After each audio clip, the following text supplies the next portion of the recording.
Welcome to Topcast and question 5, or rather a question for David number 5. In my conversation that I had with David Deutsch, I'm going to release the entire thing eventually once I've got all the other questions put together.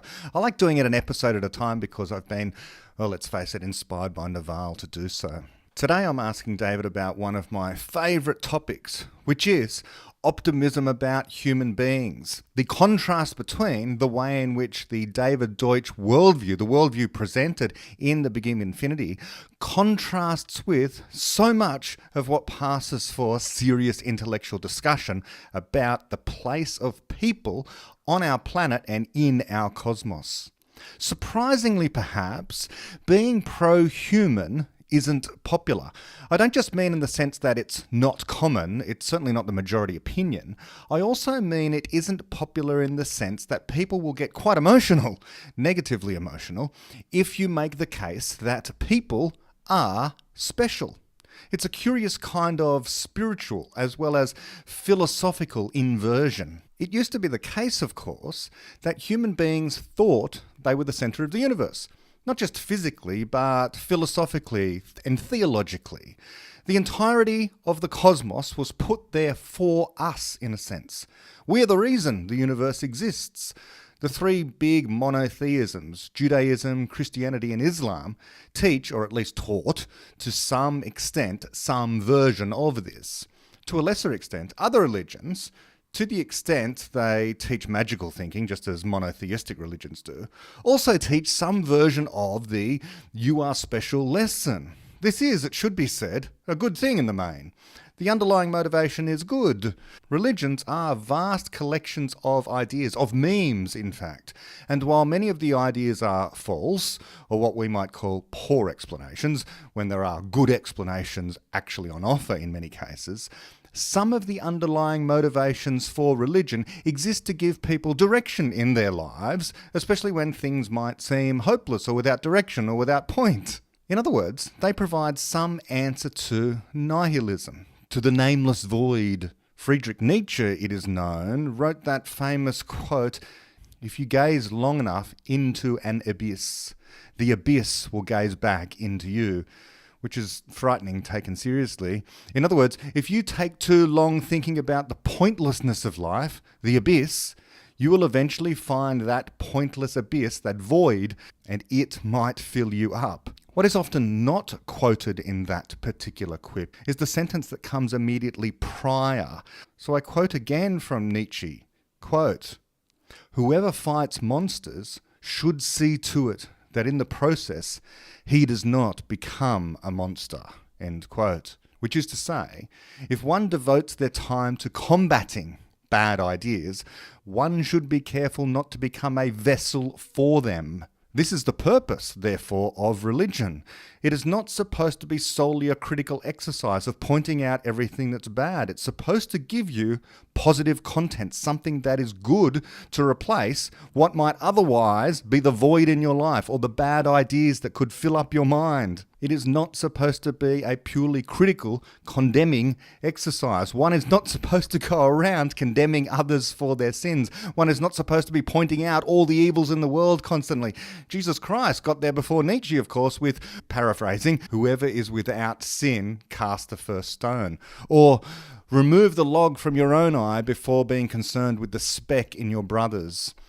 The point there is, criticism without creativity is a kind of cruelty. Creativity without criticism can lead to complete nonsense. We need both. Jettisoning, completely giving up on, religious thinking wholesale is no guide to life. Like literally no guide to life. If you're just throwing away religion and not jumping to something better, that's not a guide to life. Religion purports to be a guide to life. So if you have nothing else to replace it, if you have literally nihilism or just atheism, that's no way to run your life. But is there something better? Well, this is the kind of thing that philosophy is supposed to do for you at its best. If you give up religion without having anywhere better to jump to, you'll be left with the nameless void. Criticism alone is like being worried about the specks in the eyes of everyone around you, while not being concerned about the log blinding you yourself. And it's also like constantly and deliberately casting stones without primarily trying to create, uplift, and build. It's destruction versus construction. What on earth am I getting at? Why have I gone all New Age preacher?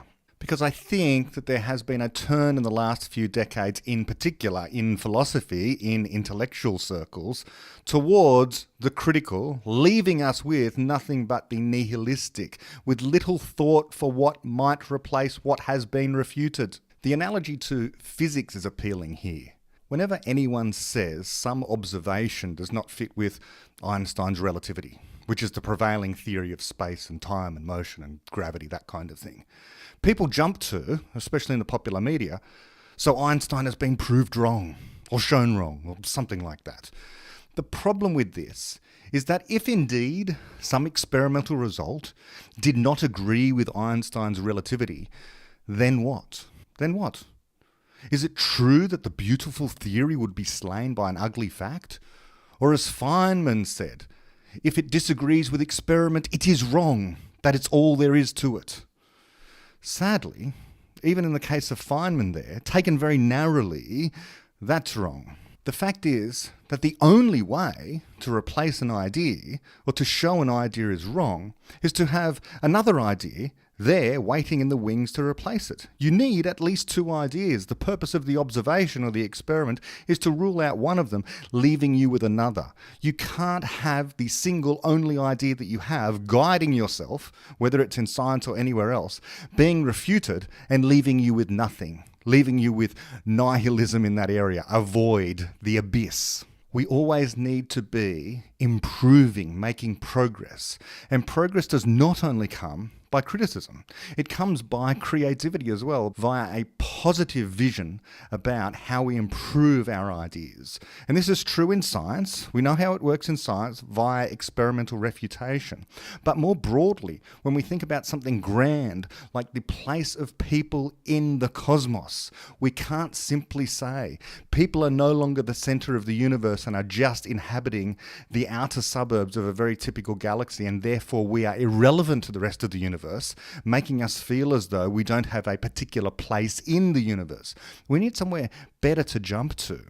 So if we find, for example, as so many do, that the entire content of our religious corpus of knowledge, our traditions and our culture that has been handed down, don't agree in some sense because of what the holy books contain with what we understand about physical reality. For example, everything in cosmology, geology and biology disagree with the literal content of the holy scriptures, therefore the holy scriptures are wrong in their entirety, then what? What do we do to guide our actions? Do we just make it up as we go along?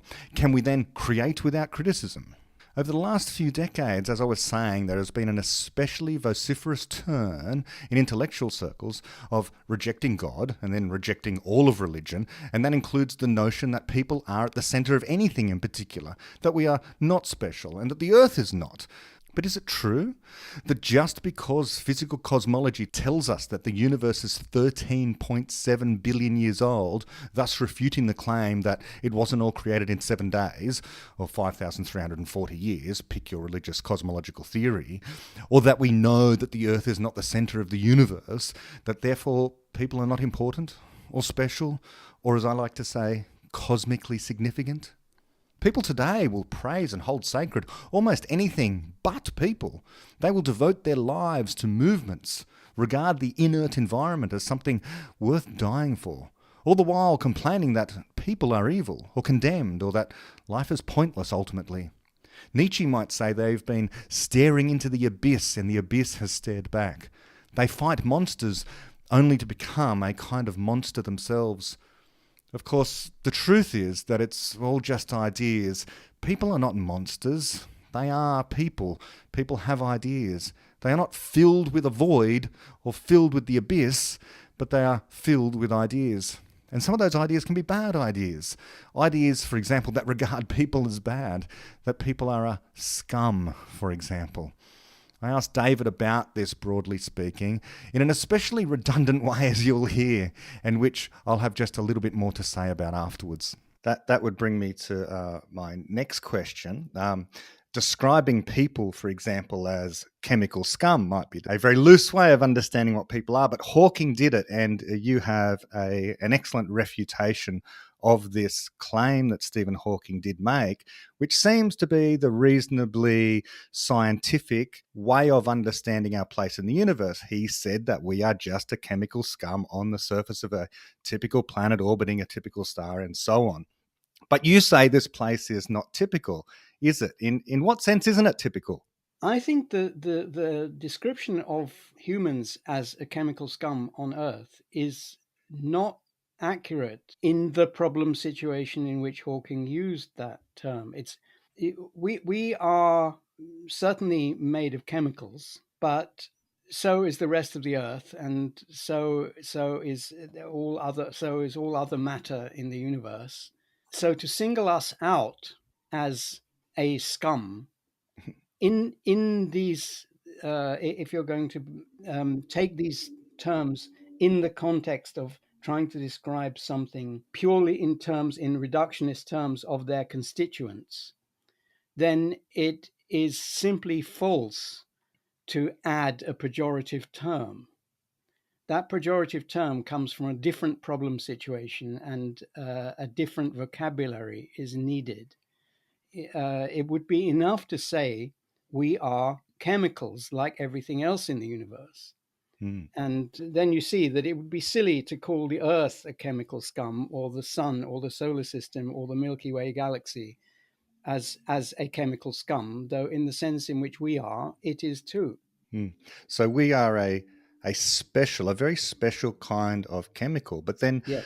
would that entail that the Earth is special by virtue of the fact that it is uniquely suited to ensuring that this set of chemicals called us is able to survive off into some future, that we are only sustained by the existence of this planet and will only continue to be sustained by this planet, so therefore we better look after the environment or else we're going to go extinct. Yeah, so you're putting that in a deliberately exaggerated way that makes it much more wrong. You could have said that with 1/10 the emphasis, and it would still be wrong. Uh, now, it's true that the Earth is that living things can exist on Earth only by virtue of the fact that the Earth provides, by astronomical standards, a very unusual set of circumstances, which, if they were to vary by astronomical standards by only a few percent, then without a lot of technology, we would die, and living things in general would die without technological help.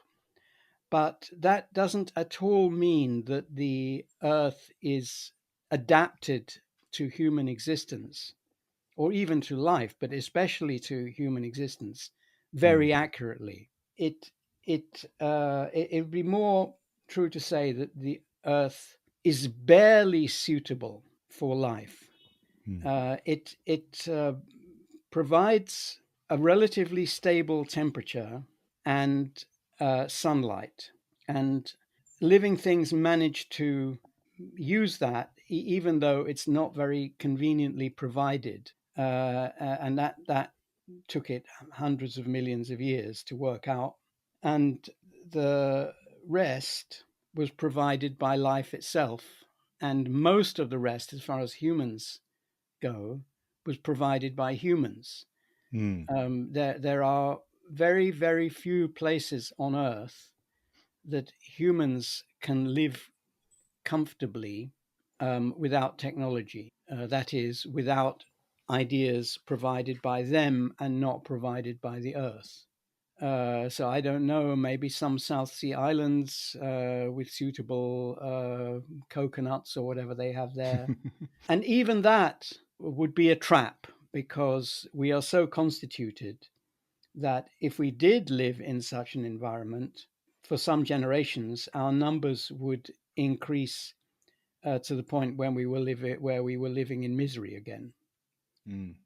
So the earth is, we're living on earth. What has been provided is really just the bare necessities for us to live somewhere, originally the Great Rift Valley or something, and the rest has to be provided by us. Yes, so the earth is not adapted to life, but life can adapt itself to the earth. But the only thing that is going to survive in the long run in terms of regular life, not intelligent life like ourselves, are the genes. The genes are going to want to try and make themselves survive.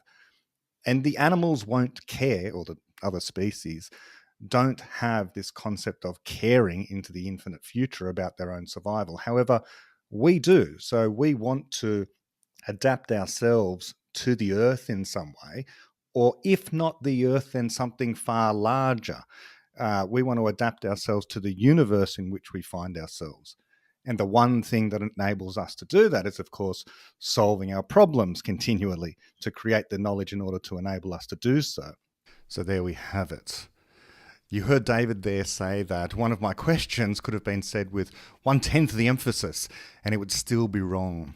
This is all because it is wrong to think that the earth is especially suited to us. This can be shocking for people to hear.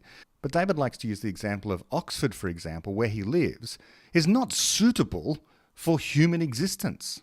Remove the technology, the stuff that's there only because of the knowledge of people, and that includes everything from shoes and underwear and clothing all the way through to reverse cycle air conditioning and refrigeration, and a person there in the winter wouldn't last 10 minutes in the freezing cold.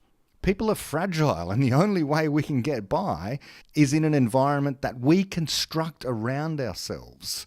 He mentions there, maybe there are some islands somewhere where, there's constantly fruit being produced and there's animals there, and it'd be very comfortable for us to live night and day wandering around without clothes and without reverse cycle air conditioning and without perhaps refrigeration. Maybe we could get by there for a few generations until the storm comes, until something goes wrong.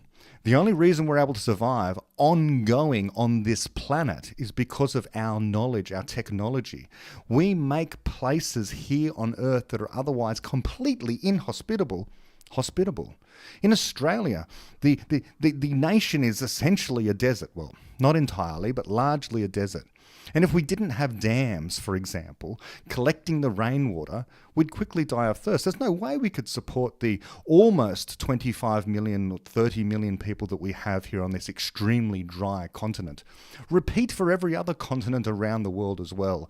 Either it's too cold, too dry, too wet, too frozen, just too dangerous. The Earth is barely suitable.